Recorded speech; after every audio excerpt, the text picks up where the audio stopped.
Good morning and welcome to the Sussex Strategy Group Municipal Election Show. My name is Jamie Besner. I'm the lead here at Sussex Strategy Group of our municipal practice. And I'm joined today by special guest Adrienne Batra, Editor-in-Chief of the Toronto Sun, well-known Canadian journalist. Good to be here. Thank you for joining us. Exciting day. Exciting, exciting. So election day is upon us. Yes, it is. Here we are, yet again. So, overall, I want to talk a little bit about the campaign and your impressions of it, and does it matter? Was it exciting? Was it? It seems to me that the biggest part of this campaign was the kickoff. Was it going to be 25 or 47? What's your impression of the election? Everybody certainly learned in this country what the notwithstanding clause is, and that was sort of where this all started. This notion of cutting the size of council. Reminding your viewers, we would have potentially had a 47-seat council if Premier Ford had not put forward that bill to reduce the size.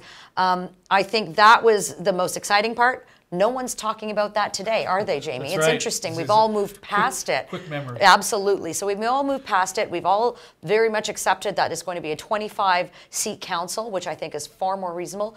You and I spend a lot of time around that chamber, and we know that even though sort of the daily operations of government in the municipal level work, the closest level to the people, it's the broader issues that don't get done, like talking about a broader issue with respect to transit and development and how we move forward as a city.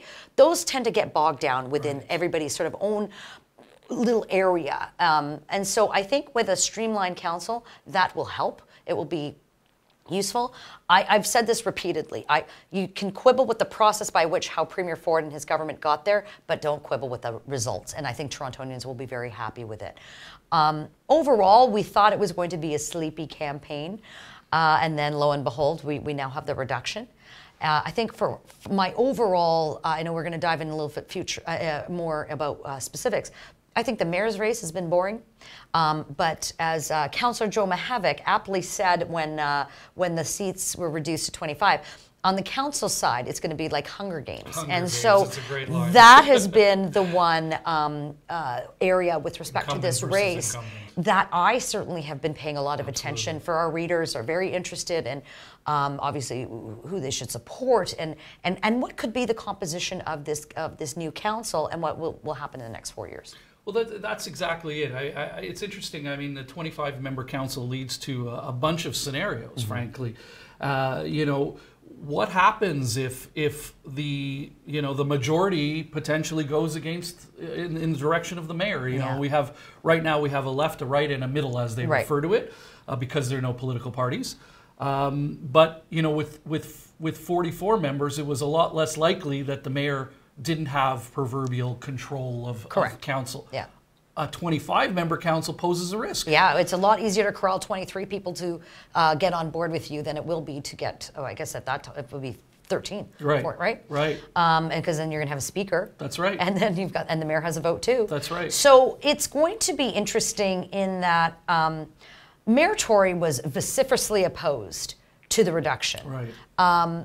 I think in part because he never wanted to have anybody in the city have the perception that he was prepared to be bullied by the province. Right. And that they're not going to allow the province to sort of, push them around. And I think that it was necessary and strategic for Mayor Tory to do that. Of course. It will be instructive going forward how that works with his relationship with the Premier, which I know we'll discuss. But it is going to be important that Mayor Tory sort of recalibrates himself too. You and I still talk to a lot of councillors that are around there. Right.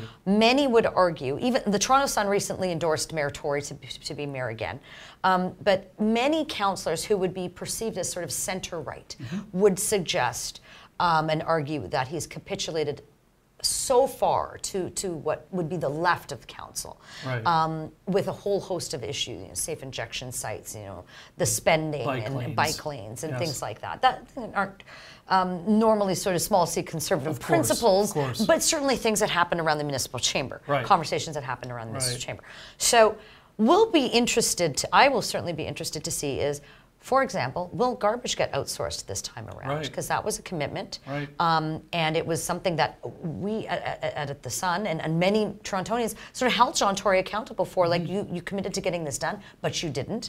And so that will be something that I'm going to be watching for. Does that become harder now that you have 25 on a council? I think it's going to really depend on the composition of who he gets there. It's interesting. If we rewind the tape to 8 years ago, when Mayor Ford came in, he had overwhelming support to outsource garbage because it was ostensibly a mandate from the people. He had the opportunity. Absolutely.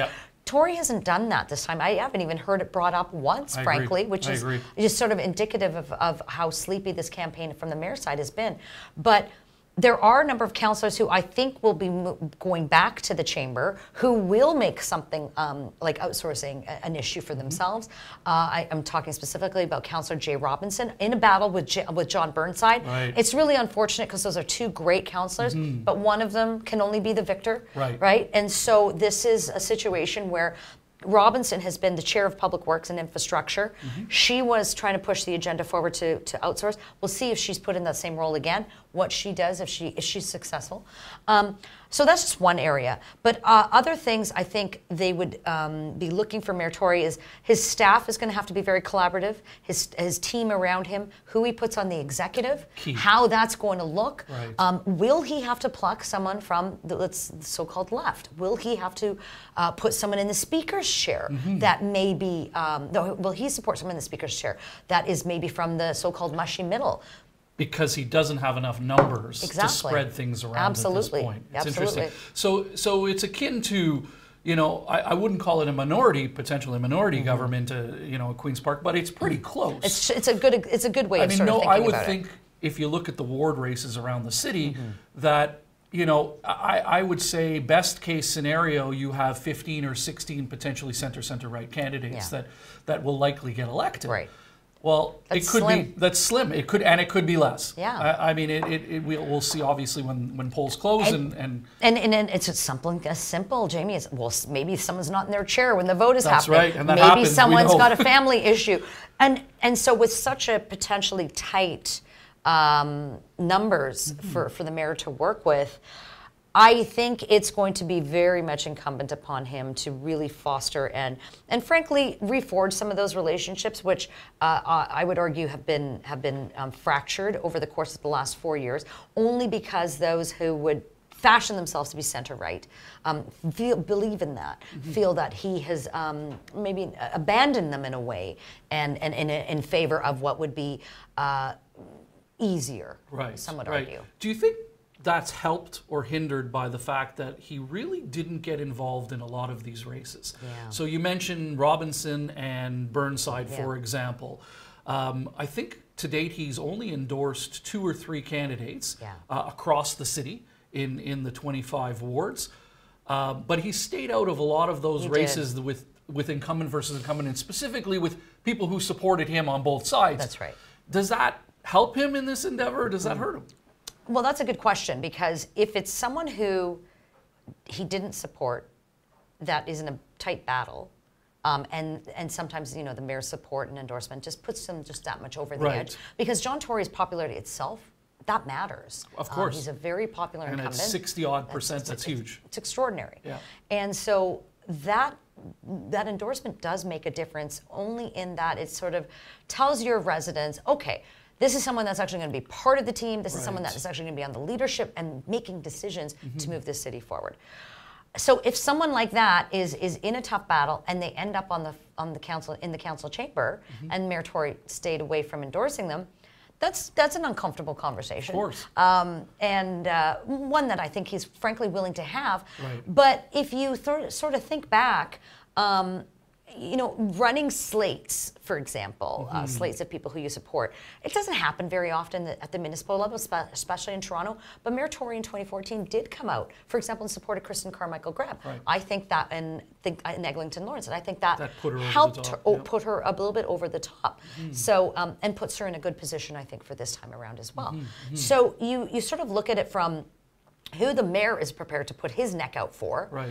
And in politics, memories often are short, but sometimes far too long. And these councillors will remember that sort of thing. Yeah, you're absolutely right. Well, that's an interesting segue. I mean, we talk about support from an outside party, whether it be the mayor in this case or other groups. So this election was something, the rules changed about who could support whom and who could spend money, and third-party advertising was brought in by the former Liberal government for the first time.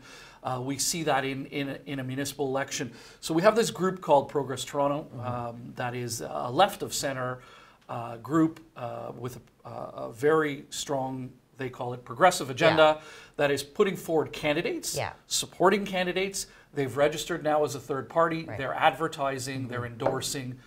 Is this the beginning of political parties? So that's a great question.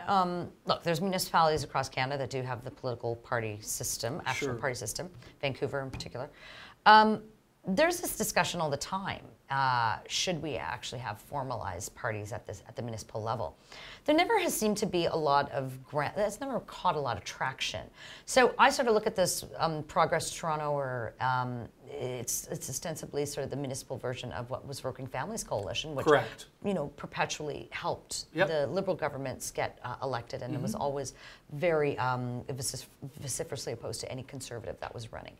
I mean, how many Conservatives they took on, between Tim Hudak and others. But that said, I don't know if it's the start of it, because I think even though it's informal, Jamie, there is almost sort of a formal-ish understanding. Like the who would be traditionally sort of NDP at the provincial or federal level, at the municipal level, they already sort of caucus together. Right. They meet together. They have conversations about how they're going to move their own agenda forward. They vote as a bloc. They discuss with one another.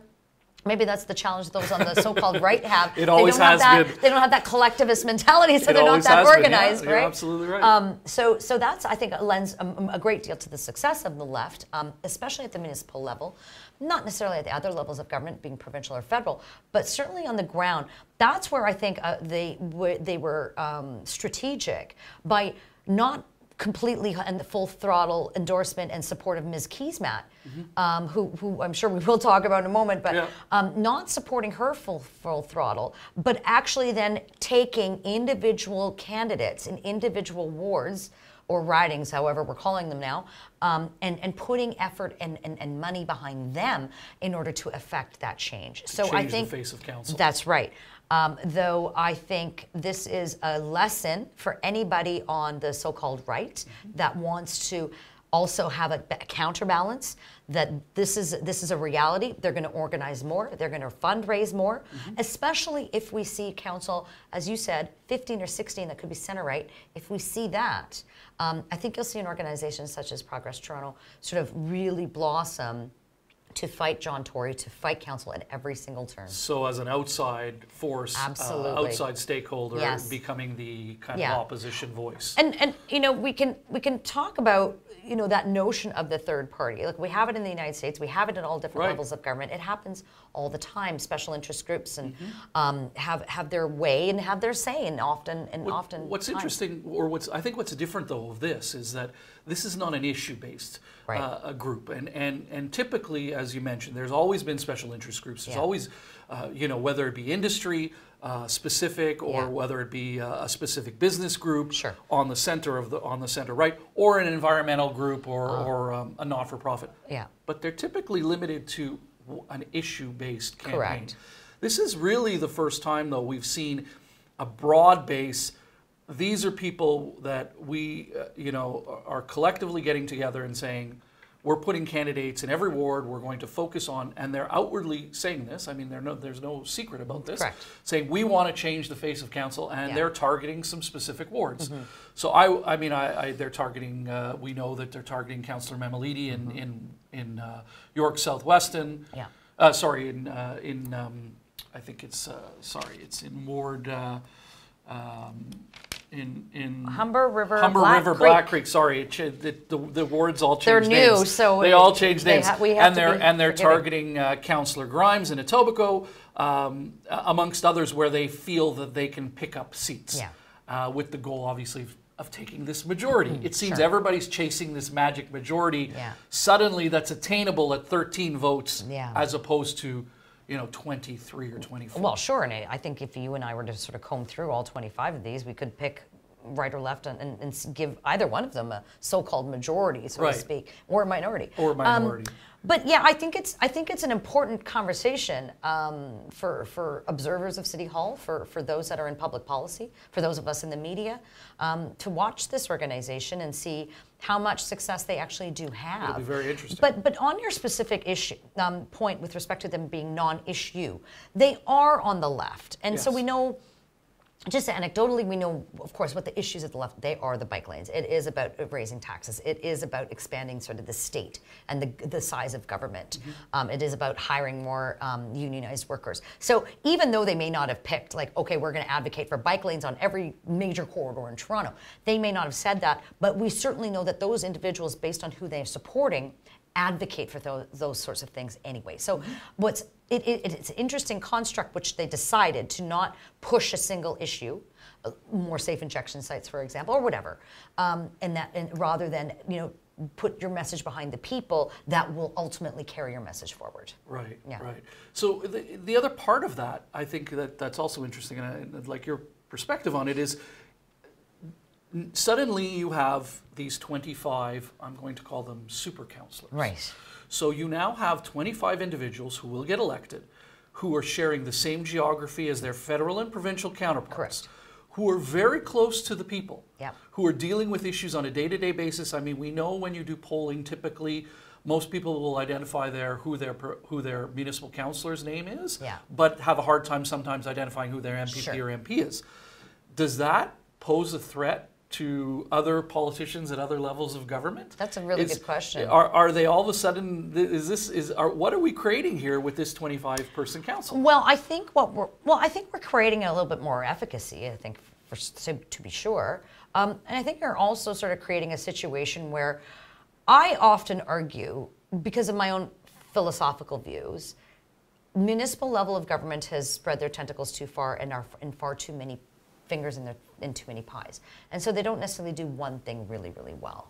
And I mean, we can have the same argument at the provincial and federal level as well, that government has expanded and spread so far that they are inefficient, they're too bloated, and don't serve the needs of the people that they represent. And then you sort of step back from even further, and then as an individual taxpayer, well, what value am I getting for my money? Right. I think that taxpayers see value in their money from their municipal councillor. And I think only in part is that because they physically see their garbage taken away, they can physically see a road being fixed, they physically can go to a park, they can go to a rink, they can take their kid, or they can take transit. Day-to-day services. Day-to-day services. So from the provincial and federal perspective, I wouldn't necessarily say they need to be concerned, but I think what they need, if anything, it should do is sort of realign their thinking, re-trigger them to remember who you represent and what your job is there to do. Not just to sit in Ottawa on Parliament Hill and be just another talking head. You're there to do a job to serve the residents in which you serve. And I think far too often that's forgotten. So I think from that perspective, this might have, like that 25 seat might give the other higher levels of government a little bit of kick in the pants. Because if one of them isn't successful at a municipal level, you sure as heck they're going to know. They're going to look down the street at Queen's Park and think, hey, I could do that too. Absolutely. And frankly, they'll have the name recognition, the money, the power, the platform to do that. So you think it elevates everyone. Well, and I think, and one name in particular comes to mind, and we've already mentioned, is John Burnside. I mean, if he's not successful against Jay Robinson, someone like him should go to consider a new level of government, a different level of government. I think we need people like him. There was always that type of sort of interplay where people would run from City Hall for Queen's Park or Ottawa, but they only the limitation of that was they represented half of a federal riding or provincial riding. Yeah. Suddenly they have the same geography. Absolutely. It's the same voter. It is the same voter, and but also it's not necessarily the same voter either, right? I mean,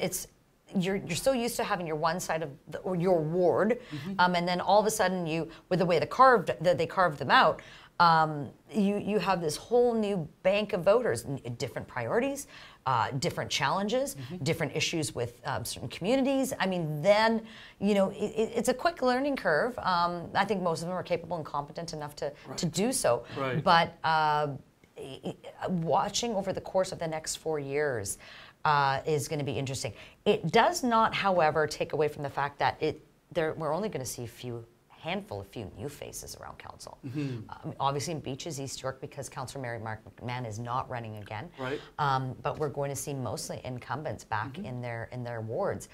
Maybe 1 or 2 incumbents may be defeated, but I think it's going to be pretty much status quo. No real new faces. Right.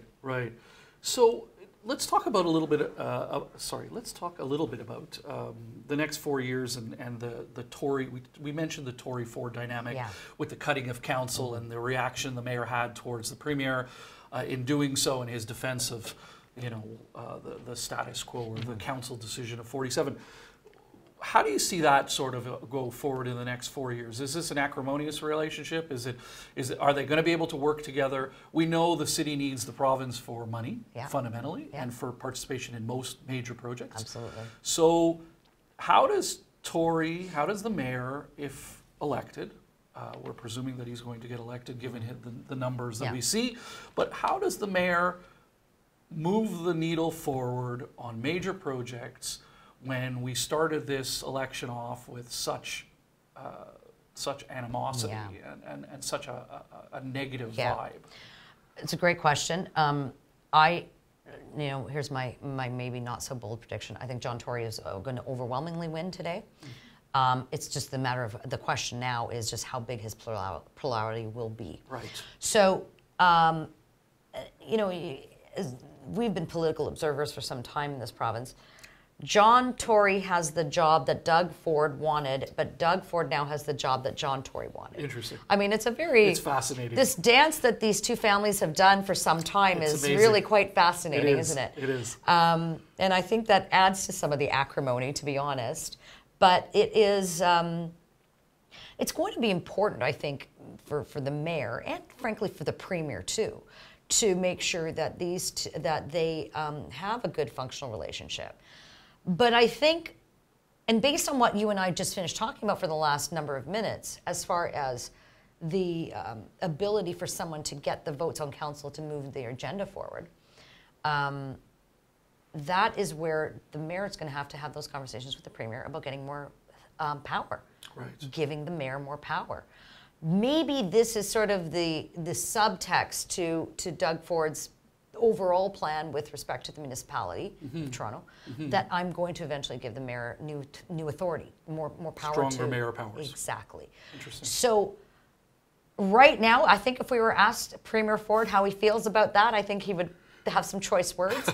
But moving forward, I believe, knowing Premier Ford, he understands a functional Toronto is good for Ontario. In general. Of course. And I think that's a good message. So I have no doubt that the Premier and his team, the Mayor and his new team, because there will be some new faces around City Hall in the Mayor's office, they will find a way in order to move Toronto forward because that's good for the province. So you don't envision at any point I recall back in 1995 when Mike Harris was elected, Toronto really became the orphan child. I mean, there was no sort of very few conservative seats. I don't think actually there was very few conservative seats in the city. And those on the center and the left would have said, well, we got abandoned, downloading of services happened, amalgamation happened, obviously. Everybody from the left and the center were crying that Toronto was being attacked. We know that the premier is very popular outside of Toronto and around the province. Again, few seats, with a handful of seats in the city. So you don't envision this sort of abandonment of Toronto to favor the 905 and the outside. And I think that would be foolhardy because the Tories provincially, look, Doug got a super majority, a majority that most people felt he was going to get, but not to the degree in which he got it.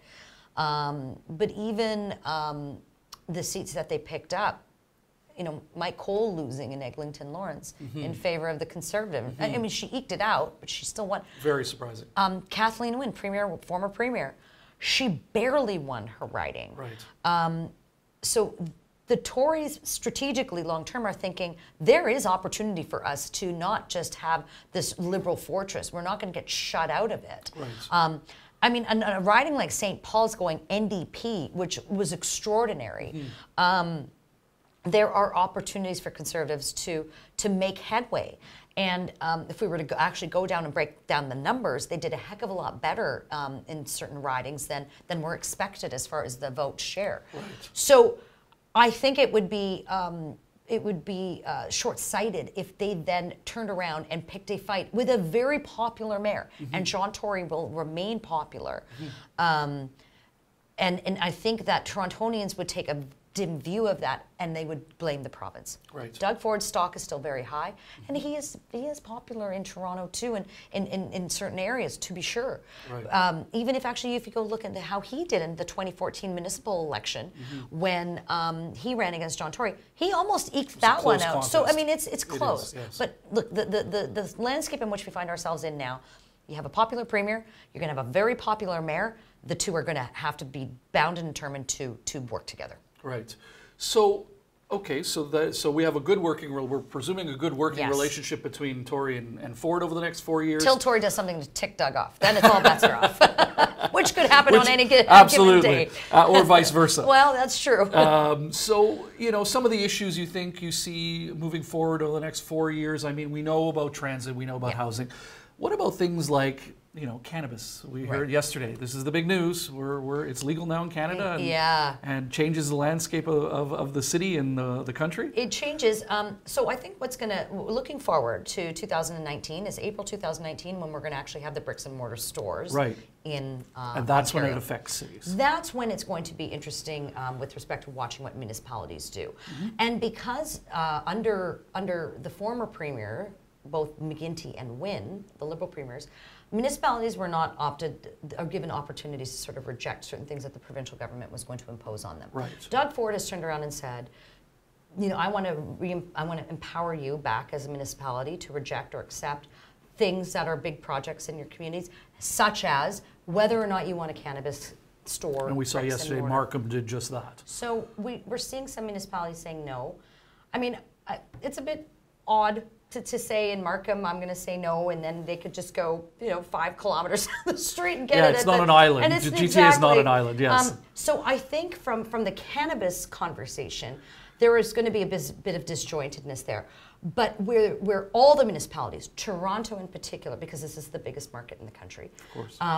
Toronto in particular is going to, there are going to be law enforcement issues. There are going to be social services related issues. There are going to be unintended consequences that we haven't genuinely understood or accepted. My view on the whole thing is just we're just sort of normalizing a conversation, things that have happened for some time now. But I think it was important that the province opened it up to the market, and I think that's going to matter. They have their website right now. I think there's still going to be an issue with the black market when it comes to drugs, marijuana. Because now the way it's functioning right now is you have to wait 3 days and you have to get it delivered and all those things and the cost. The cost is also prohibitive. Absolutely. So that is because the federal and the provincial government are both putting excise tax on pot. That enables the black market to continue to exist. That's right. So now then what matters to most municipalities? Well, what matters is money.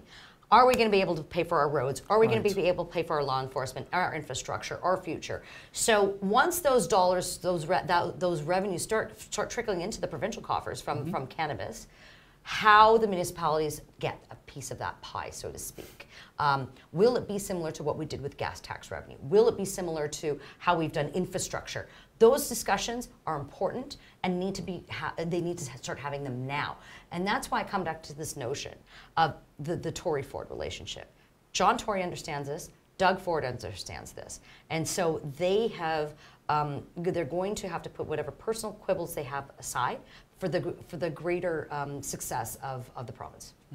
So So it comes down to money at the end of the day. Well, it does. I mean, and the province is going to get a lot of money from the cannabis revenue. So it's pot for potholes. Pot for potholes. Why not? Fill those potholes up with the money from pot. Well, wherever it comes from, at the end of the day, we know the provincial government has this massive deficit. So any new influx of cash, obviously, is a good thing. It's a good thing, and it's an imbalance too, because we do see the provinces in such a dire financial position. Right. There's no question that the Ford government would like to see, the deficit and debt reduced over the, by the time they got to re-election time. Of course. But it's not just Toronto. I think it speaks to all the municipalities across Ontario that the province, you're a creature of the province, and having a good working relationship is important. I think it's actually, sort of sidestepping for a moment, I think it was important that when Doug Ford was first sworn in, and one of his first sort of big outings as premier was he went and spoke to the Ontario Municipalities Association. Right. I think that was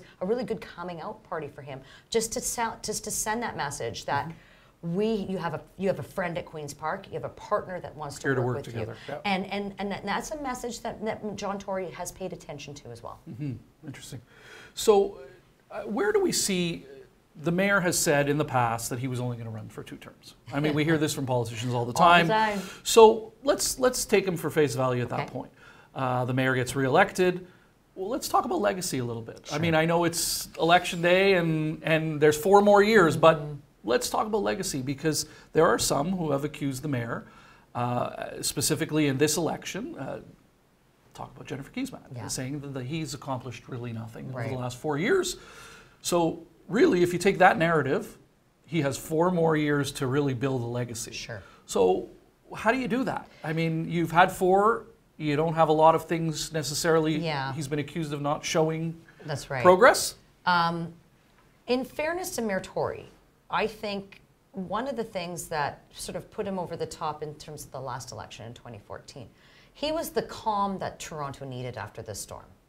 And so I think he spent sort of the first couple of years of his first term just realigning the nature of how the City of Toronto works with the civil service, works with other councillors, works with other regions. As an administrator. Exactly. Sort of like the caretaker, the adult in the room, just sort of fixing and ironing out many of those wrinkles. Now, with that said, you don't really accomplish much in terms of sort of tangible things you can say, well, we did this and we did that. Look, there's as many construction cranes in the sky as there has been for a long time. We could argue about the King Street pilot project, whether that's been a success or not. I suppose he could point to that and say that's something that he's done. I know he would certainly talk about the fact that he's managed to get both levels of government to fund his smart track, to a degree to fund his smart track. Although shovels aren't in the ground. Shovels are not in the ground. And I think that's yet another example of the dysfunction, the overall dysfunction of a broad thinking, like a long-term thinking city council, which I think 25 will be useful for, to get those big projects done. I think the criticism is not only from Ms. Keesmaat, is not wholly unfair, only in that he hasn't really, like he didn't, I'll come back to this whole notion, didn't outsource garbage, for example, did keep taxes to the rate of inflation. They didn't go over the top on spending, but it would appear that he was far more interested in certain pet projects than he was, or able to sort of do big city building. But we have conversations that are happening on the waterfront. We have things that are moving ahead in terms of other developments. But I think Torontonians, depending on what part of the city you're in, they're sort of looking around and thinking, well, this is just a giant concrete jungle now. Everything is just a condo. Where is the more green space? Where is the connectivity of me getting from work to home? And where's the efficacy in that? So that's a very difficult task to jump over in the next 4 years. Right. And I don't think he will be able to do it. Interesting. So third term? Could he come back, Jamie, with the much accomplished, got more to do sort of language? Right. I think it's going to depend on a number of circumstances. I think it's his personal choice as well. But the criticism on the right, and you mentioned this a little bit earlier, is that the things that he can point to, that council, whether he takes credit for it or not, whether that council have done in the last term, You mentioned safe injection sites. You just mentioned the King Street pilot. Yeah. There are other things that more bike lanes. Bike lanes. Bike lanes everywhere. These are sort of those downtown, very urban, Yes. not suburban focused issues Yes. that council has gone forward with and dealt with. Yeah. There was a lot of fight over the Gardner for the first part of the term, hybrid, not Correct. hybrid, Gardner Right. up, Gardner down. Yeah. That seems to have settled down. The Scarborough subway never ends. Yeah. The debate over the Scarborough subway never ends. But the ones that have actually happened are those sort of downtown urban issues. That's right. Does he now pivot for the next 4 years towards, some accused him of being too far to the left, as we mentioned earlier. Does he pivot to the right? I think as much as Mayor Tory can pivot, I think that's an important aspect to it. Look, he's a thoughtful man. I believe he loves the city. He wants to do well by this city. But part of that is going to have to sort of recalibrate where his priorities are. We have not heard much in terms of new policy coming out in this election. Very little. Very little. Very little. Right? Like we haven't heard. It's been very sleepy, like, very quiet. In the last municipal campaign, Mayor Tory put that smart track map on his actual campaign sign. Absolutely. He ran on a platform. He ran on a platform, very specific. Yeah. But now it's sort of like, okay, I've done this. You may not like all of it, but I maintain order on council because we've worked with the municipal, we've worked with the downtown councillors, the left mostly. Now let's look at broadening out our scope. And one can only hope, I certainly do, that it does look like things such as the outsourcing, such as more streamlining, such as making an affordability a significant part of the conversation in Toronto. We need to have a very honest conversation about the advent of artificial intelligence, the AI that's happening in this city, and modernizing how we provide our services. That is where I think he can, if we talk about legacy, I don't know, maybe a small L on the legacy, but that is something that he could do today in the next few years that is going to make a difference for every Torontonian in the future. How services are delivered, how efficient they are, the cost. Those are the sorts of things he needs to talk about. Agreed. So just to wrap up, we're kind of running out of time now. Thank you, obviously, for joining us. My pleasure. But election day, election night, polls close. What do you see council look like at the end of the night? Well, bold predictions. So I think we're going to see mostly as I said, the incumbents come back.